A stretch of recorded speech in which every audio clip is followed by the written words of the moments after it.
secret guest on Helpmeet is a secret. Well, couldn't have been a secret. Did you know I put it out? Yeah, I got noticed. I put it out so you guys would know I'm having a special guest on Helpmeet Tips and Sips. So tag a Helpmeet. Come on. Let the Helpmeets know I've got a special guest. I mean a secret guest. Because he said, I think I'm going to get on, and I wanted to make sure everybody knew because then he couldn't back out. Oh, is that why you did it? No. I didn't even think you It's all good. Y'all tag somebody. Share with someone. I want all y'all to be on today. Today is a good one. This is a good one. We've spent the whole day together. Although we spend every day together, we spent the whole day together almost outside of the house. Most of the day was outside of the house. We had a really good time. Benton is trying to get me out of the house safely. We've been out of the house each weekend at least once. Last week, right? I'm trying to get out of the house a little more. We do wear masks. We do practice social distancing. In fact, we went to a restaurant earlier today and saw lots of people lined up waiting to get in, and not one person had a mask on, so we went. Not me. Drove in, drove right back out. If you're not going to practice social distancing even on the outside, we know you're not doing it on the inside, especially without masks. So that was not for us because we are being very, very appropriate. You got to use wisdom. You can have all the authority you want, but there's some things you should just do and be appropriate. Benton, you've been watching Tips and Sips. He's taking a sip on that one. Be safe. Oh, so notice we couldn't put the sip on today because we have two different sips. I have watermelon and I have lemonade. Lemon. Well, it's kind of not lemonade because it's sparkling. Oh, sparkling lemon. Sparkling lemon. I have watermelon for the first time, so you're going to watch me taste it. Ooh, Lord. That's good. Is it? You want to try it? No. Okay. So we have our glasses. This is the first time we're going to use both of our glasses. Mine says Helpmeet Sips. You can't see it. And his says, oh, you got to drink it down so they can see. Okay. Not now. He's kind of cheating. I'm trying to help. Capri Sun strawberry kiwi. That's going to be my pick of the day. You are drinking Capri Sun strawberry kiwi. Somewhere in his glass says PPK edition. Because Giovan's Creation wanted to make, unless I'm drinking your glass. Nope. You got it. Let me see. Somewhere on your glass says PPK edition. So we'll have to see it later. I'm going to keep sipping, and when I get to it, we'll show it to you. We'll show it to you. So declare you're a Helpmeet suitable. I want to know, just because we have a guest doesn't mean we don't do what we do. Some of you have already done it. I'm a Helpmeet suitable, and I'm sipping. This is actually watermelon cucumber sparkling. I'm moving up. Cucumber in it? You want to taste it? Watermelon cucumber. So we've got a special guest today because I really wanted, if we're going to be Helpmeets that are suitable, I mean, it's really important that we get our tips, and I love sharing my tips with you, but I also want to make sure that we get tips from the PPK edition periodically, because it's great to know that I think we're Helpmeet suitable and the revelation that God gave us, but we've got a PPK in the house. And a lot of times we talk about restoration, but in the next few weeks, we're going to be focusing on not only restoration, but how to keep your marriage strong. Because there's no sense restoring if you're going to go back into a cycle and not have a strong marriage. God wants us not just to reconcile, but he wants us to change. He wants us to get to a point where we have a strong relationship. And some people that follow us, they're not in a situation where they're separated. They just want their marriage to be better. And I think that we work really hard at making our marriage better. So I think for the next, however long God allows us, we want to share some tips on how we make our marriage strong. You know, this is the gym. So you first go into the gym because you might want to lose a little weight. And then after you lose the little weight, you got to get stronger and keep tone. So that's what we're doing. Because those of you who are trusting God, believing God for reconciliation, you know what? When you make sure that you trust God, you start planning.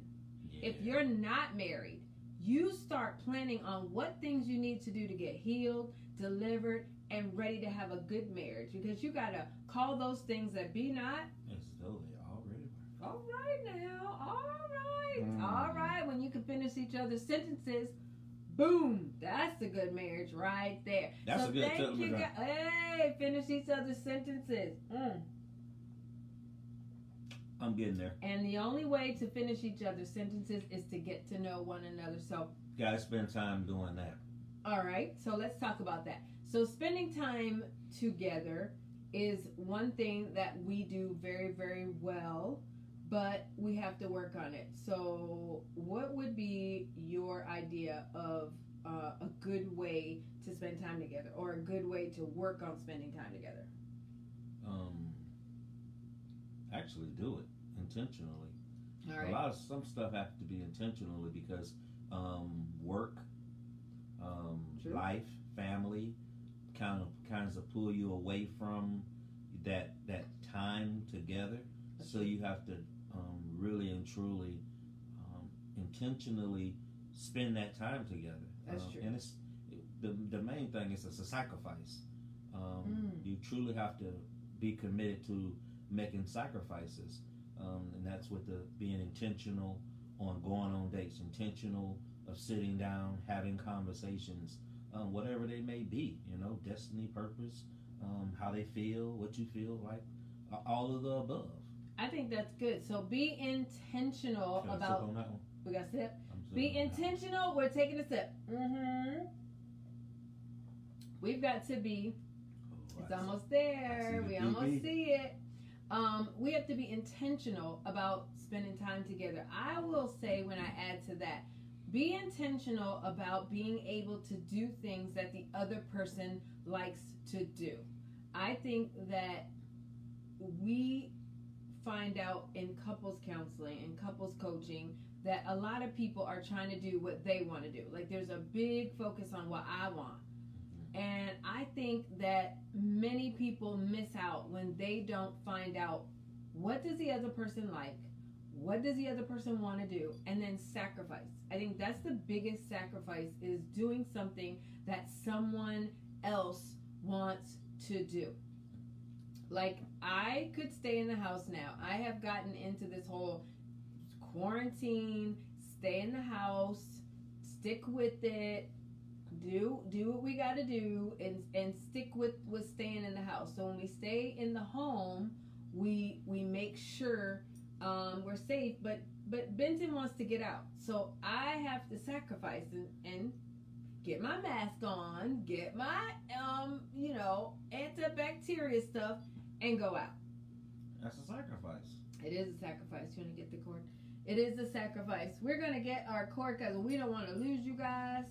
We're going to make sure we've got it all together. We apologize for that. We're going to make sure we don't lose you. So we're going to set it up because we already had some time online earlier. So being intentional about spending time together, and then being intentional about doing something that the other person likes, doing something that the other person wants, doing something that the other person needs, just being able to sacrificially be intentional. So when you're intentional, you're doing something that someone else likes when they like it.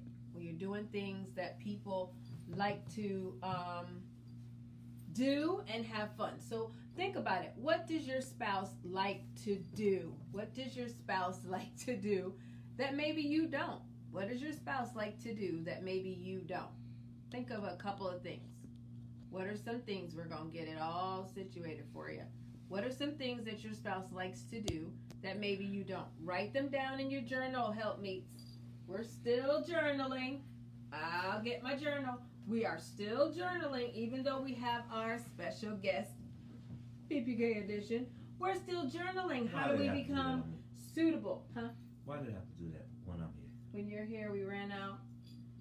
Because it's special and the enemy doesn't want us to have you, but we're getting your perspective. So think of something that we've done that only you liked to do. That helped me be suitable. Watch TV. Oh yeah, I watch TV. See? She doesn't like. I like to just relax and watch some TV. And she's like, overrated. Yeah, don't want to do that. That's not what I want to do. But I don't say that to you. I know it, but I understand because I already know. Okay. And so when I want to do it, you would sit there. I'm like, let's watch a movie. She'll watch half of it. She'll be on her phone, but I watch the movie. But the fact of the matter is, she's sitting there with me. Now, I'm necessarily not meaning that she has to sit there and be all in the movie.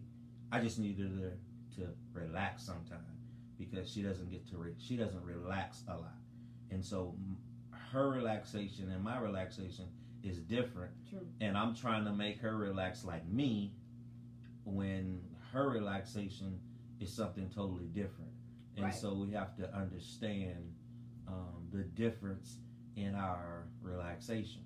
So you would say part of the Helpmeet tip is to know how to relax, but share the relaxation between the two. That's a good one. That's a good one. Do your relaxation sometime, and do the other person's relaxation sometime. Yeah, so my relaxation is talking. Okay, that's a good. You're right. Oh, Vincent. PPK's got to learn a little bit too. So I like to talk because I do it for a living. And you would think that she wouldn't want to do it. My goodness, you talk all day long. It's like, don't you just want silence? Don't you not want to hear anybody's voice? Mm-mm. I'm like, just like relax. No, take a sip on that one. I like to talk. So I do ask a lot of questions. So when I was learning to be suitable, God said to cut up the questions a little bit, like break them in. You don't have to ask all 10 questions at the same time. Maybe ask two questions. Please don't do that. Maybe ask 2 questions and calm yourself down. Do you know how much I had to sacrifice to not ask all 10 questions, especially when we first reconciled? I had questions because I was not trusting. Where are you going? Who are you talking to? What's happening? How long are you going to be gone? And God was like, you get, of those questions, you get 1. Sometimes he didn't even let me ask 1. It was like, leave him alone. I'm trying to get him delivered. And I was like, oh, you got to be kidding me. Which one is more important? Deliverance. That's all that matters. Which one is more important to God? Glory. If he's giving you the instructions on what you should do and how you should do it, that's a huge tip in itself. In it itself. So even when you're getting your marriage stronger, you want to make sure you're watching the facial expressions, the body language of your spouse. Because when Gerald does, when I've asked too many questions, one of his eyebrows goes up a little. Like, he don't say anything yet. I'm gonna sip to that. One sip. So he raises his eyebrow a little bit, and usually if I push, then I get a little something that's not as nice. So I'll back up, and sometimes I'll say, "Can I ask one more question?" And usually, no. The answer is no. No. The answer is sometimes no. I'm all talked out, all explained out, but I listen. Over the years, I started to understand. Yeah. I've gotten better at allowing her to ask questions. Yeah. It's about the timing of the questions. Ooh. When you have when it's the right time, you can ask all the questions you want to because you have my full attention.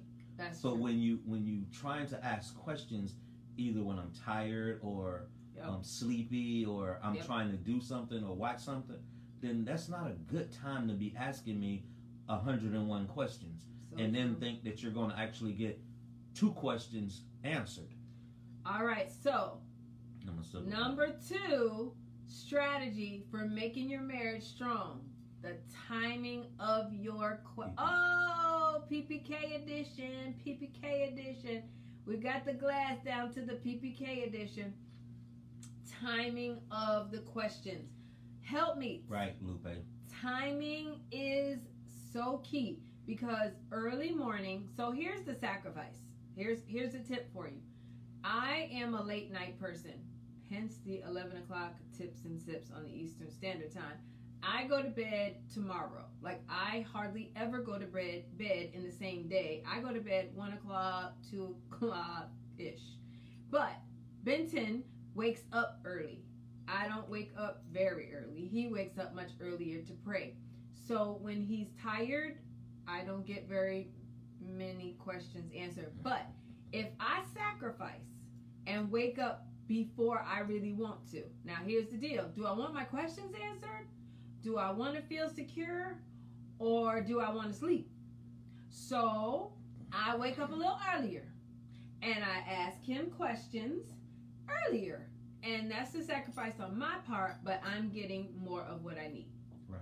Right. So I get much better, I get much better response when I'm waking up early. Now, one of my eyes is open or whatever and the other one's closed.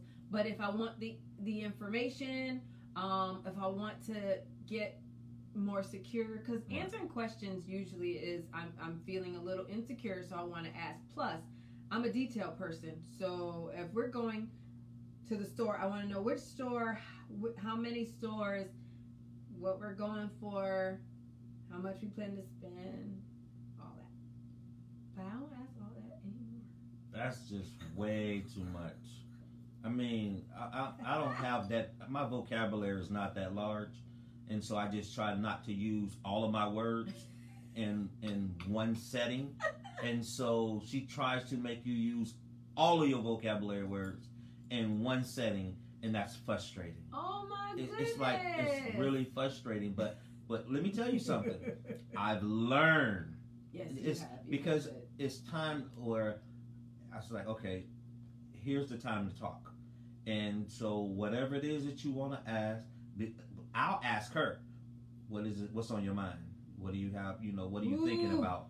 And sometimes I set myself up because that conversation can be 30 minutes or it can be 2 hours. And so I don't know which one it would be. And if she's been, holding stuff for a long time, that's 2-3 hours. I mean, it could be a 2-3 hour conversation. And before you know it, I'm looking at my watch. And when we just was talking about when we're talking, and I have to get up and start moving around.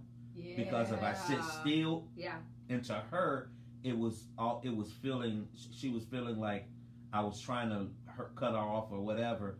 But for me, it was, I had to be able to move around to process and think. I wasn't leaving the room. I used to, but I was come back in, and she was like, that was rude. But here it is. It's understanding each other. And so I had to explain to her what it was doing for me. And so what I was doing, she was feeling disrespectful, disrespected. Yep. Disrespected. And so it was a bad place. And so I had to learn how to, I can move around in the room, but I'm still listening to her and I can still keep my eyes on her. And so she can see that I'm still focused on what she's talking about, because I have to be able to articulate it back, to her, so she would know that I'm engaged. Right. And that was a good one, because that was about 2 weeks ago. Yeah. About 2 weeks ago, we were talking about something, and he got up and started moving around and went to the doorway, and my Helpmeet skills kicked in, and I didn't say what I really wanted to say. I did not, because I was really like,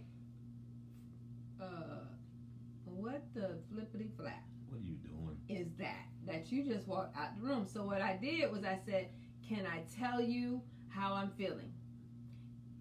Can I tell? Wait, let me sit up. I'm gonna sit too. Can I tell you how I'm feeling?" Mm-hmm. She was feeling the I same had type to of way. ask, because we know for us, there's a certain time that sometimes he's like, "Not right now." Right? Right. Yeah. So I know that when he says, "Not right now," I gotta suck it up, buttercup. It's gonna be all right. Me and Jesus time. Like, go in, tongues, prayer, worship, whatever I gotta do, sleep, lay down, go in another room. Eat is always nice. Whatever I gotta do, I'm trying to eat a little better now, so that might not work. But I asked, "Can I tell you how I'm feeling?" And he was like, "Yes." And I said, "When you turn your back and you walk away, I feel like you're not paying attention. I feel disrespected. I know you." Oh, key. I said, now this is something we've learned in the last few years. I'll say, "I know you don't intend to disrespect me." When we say that, that at least lets him know, I'm not saying you meant to disrespect me. I felt disrespected even though you didn't mean to. And that has caused a really big turn when I added that "even though you didn't mean to" statement lately. Right. In the last couple of years, I Because added I didn't feel like you were fault finding. Yeah. Or, Yeah. or just, you know. Pointing the finger. Yeah, I didn't think that. So I added that. So that's a help me tip. Even though you may not have intended, no blame. Yes, no blame. Mm-hmm. Share your feelings without blaming. And you got to get good at that. I mean, but you have to work on that because share this. This is good for I'm telling people. You, this you come is out good. your feelings on that one. All right. You're going to get a bad response. Oh, my goodness. Please let other people know, because that is a good one. We haven't really talked about that. We might do something more with that. I started saying that even though I felt like God. Actually, Holy Spirit told me to say that a while back. I felt like I'm sharing how I feel. Why I got to go into all of that? And really what it does is it lowered the anger. It lowered our frustration and the discord.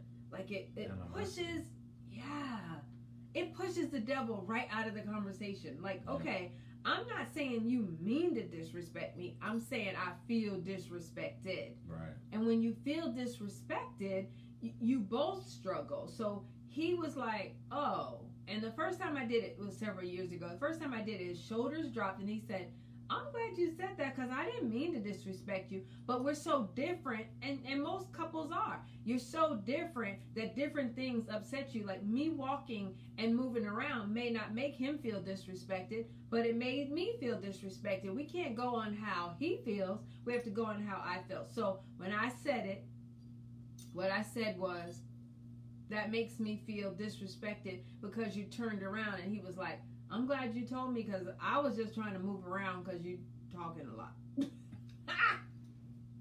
After an hour and listen. It was an hour. After 15 to 20 minutes. It feels like an hour to you. Babe, I watch my clock. When I when I look at my watch, that's letting you know I'm done. You've tapped into 45 minutes to an hour. Babe, after an hour, a whole 45 minutes. What? See, you go to talking because you want to get it all. Once again, you can't get it all out in one session, in one sitting. Don't do it. Okay. Don't do it. We can't sit there that long. You can. Oh, I can't. You know I can't. And so I move around. I'm doing my best, and I'm praying that God just has me to sit still. You do sit still way longer than you used to. Oh Lord, help me, Jesus. That's what I know God is delivering me. Yeah. I'm in a process of being delivered with that, and so because I'm intentionally want to make her feel like I'm truly in the conversation. Oh, I don't want to be, the agitator of the conversation. I want to be a solution.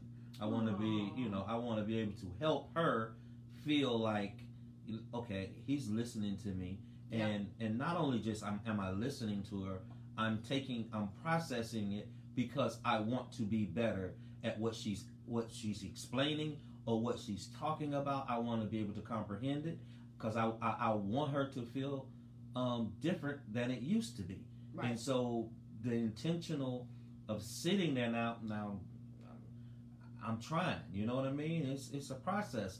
And so when as your spouse is in process of, I mean, you can have the best marriage ever, but when you sitting there and it's 2 or 3 hours, 2 hours of a conversation, I mean, hey, unless you don't have absolutely nowhere to go, and I don't know. Well, it just depends on understanding the other person. So I think that's the key. We're understanding the other people, because we're going to understand the other person and timing. So communicating, timing, and sacrifice. Listen, if you don't get anything out of this, make sure you get timing. Timing. Listen, timing. And some of it is you want to ask God about this timing stuff. What's the best time? And I'm telling you, God will reveal the best time to be able to speak. Like she found out early in the morning was a good time. Her trying to talk, and oh Jesus, babe, you remember when you used to try to talk to me at night?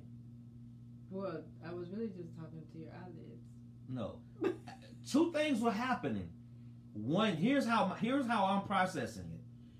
Late at night, I'm tired. I'm sleepy. I'm ready to go to bed, and I'm laying down. Okay, and if I'm laying down and she's sitting up, my mind literally goes to, why am I sitting in the psychiatrist's office? Why is she sitting here?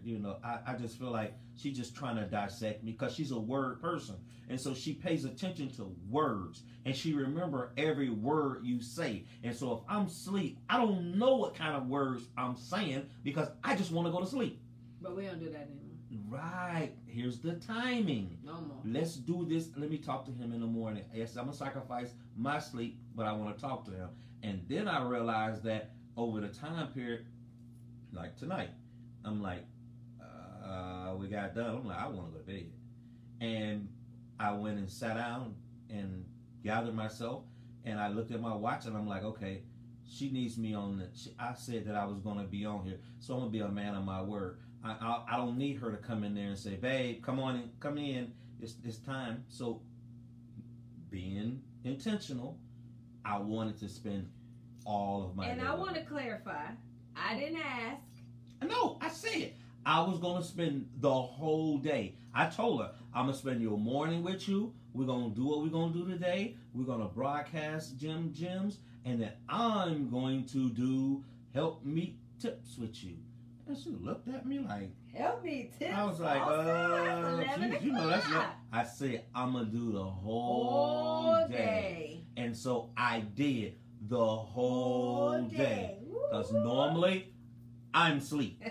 When this comes on, I'm asleep. Way sleep. So this is a sacrifice to me, and I do enjoy hearing and seeing what she's doing, and so I know it's important to her to have me to do this every now and then. And I think it's important for the Helpmeets. Do you like the PPK editions every once in a while to get a PPK's perspective? So if you think this is important, put PPK perspective. Ooh, say that 3 times fast. PPK perspective.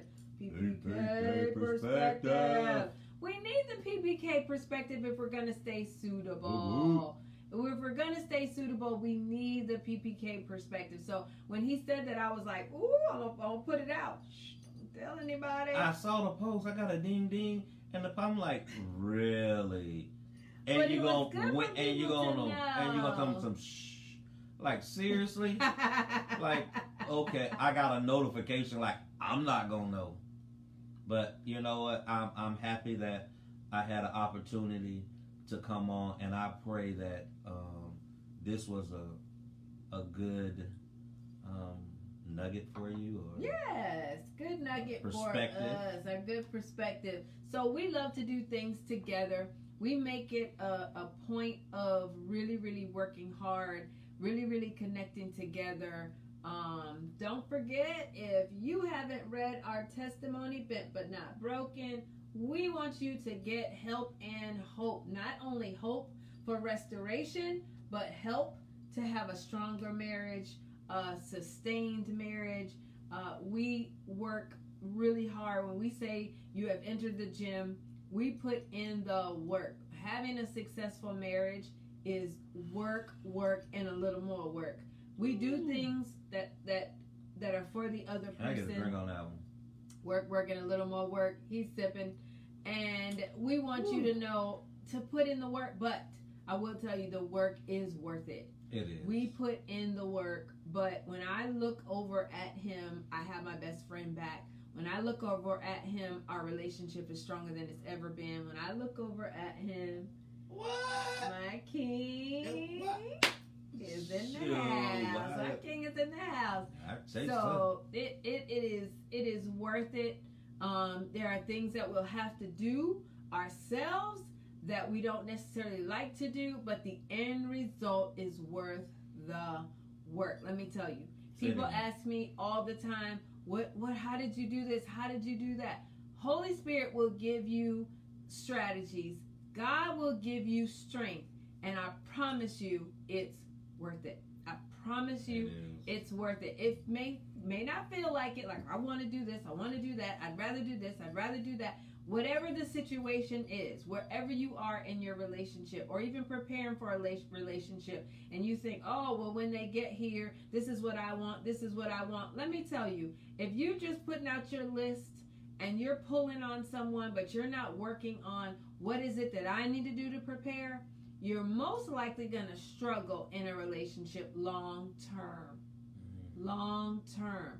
Holy Spirit will give you downloads, will give you strategy. God will give you strength, but the work is on us, because faith without works is dead. Like that's why so many marriages are dead. If you want to see your marriage come alive, you put in the work. Don't ask the other person to put in the work. The other person putting in the work, that's beautiful. That's wonderful. That's the goal. But the reality is, will you put in the work that you would like the other person to put in without anything in return? Because that's what God does for us. With nothing in return. He expects us to do the same thing. He put in the work for our salvation. We got to put in the work to save our relationship. And when we put in the work and we don't expect anything in return, we know what God will do. I tell you, God will meet you where you are, even if your spouse doesn't. And then you believe and trust God that eventually your spouse will put in the work as well. I can just say, putting in the work. If you put in the work and God sees you putting in the work, He'll reveal the same work to the other person to see the work that you're putting in. But we have to remember, someone put it in. No expectations. None. You can't love just to get love back. You gotta do what you do unto God. You're not doing it unto man. You're doing it unto God. You living your life every single day unto God. And if you're focusing on God, you keeping your eyes on God, you're focusing on God. I'm talking about good marriages, all right marriages, whatever. When you focusing on God and God is the center of it all, I'm telling you, that place is a place where you get your joy, your peace, your harmony. Yes, you have the enemy comes in and tries to wreck shop. He tries to do what he's going to do. But let me tell you, if God is the center of it, and it starts with who's going to make that first place of saying, God, my whole life, my whole service is unto you. I'm going to live my life. I don't care what nobody else does, what nobody else says. No, my family, my husband, my children, I'm going to live my life unto you. And my life is going to be an example of your word. I'm going to walk this. I'm going to be a living epistle. And while you're living that life, it shows that you're willing to make sacrifices. You're willing to, you're not going to compromise God's word. You're going to operate in his faith. You're going to believe in what God has said to you. Wow. You're going to operate in his wisdom, understanding, his strategies. I mean, you're going to have a relationship with him. All of this stuff is your service. This is the service. And as you're living that, what others see is God. They don't see you. They see God. They see something that is totally different than anything else. So when you say, I want my marriage to go to another level. Don't we all? I want our marriage to go to another level. But let me tell you something. The only way it's going to go to another level is I'm going into God. She's doing it unto God, and we're doing it unto together. And he sees, how can two walk together unless they agree? And we're agreeing on God doing what he's going to say, what he said is he's going to do in our marriage, for our destiny, for our purpose. There you go. And that's how it's not about a material thing. It's not about a worldly thing. It's not about that stuff. It's about how close can we get to God? Are we obeying God in everything? Is God what God says we need to do this? Will we do it?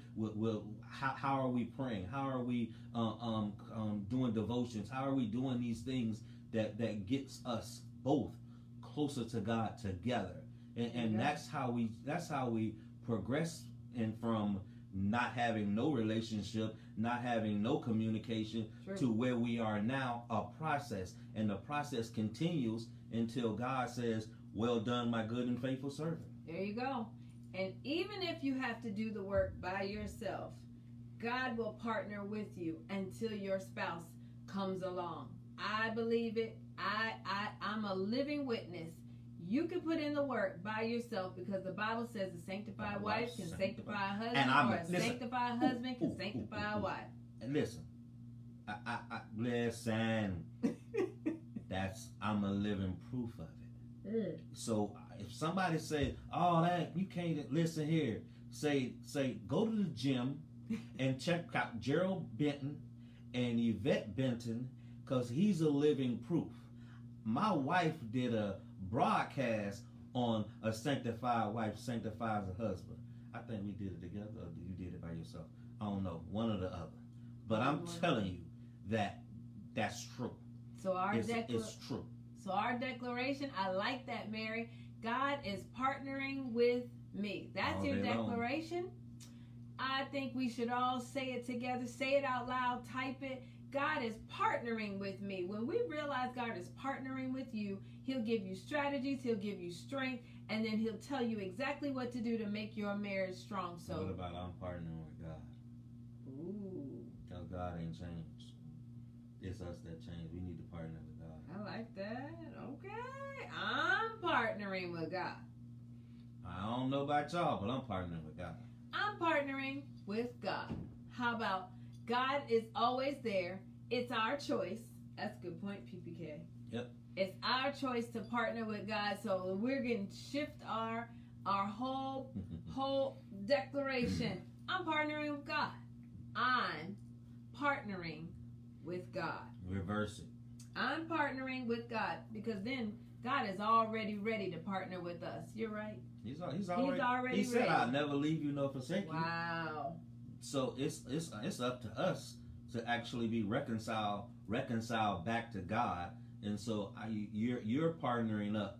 You're partnering back up to God, because you already was his child. You already his son and daughter. So you're being reconciled back to him. So you're partnering up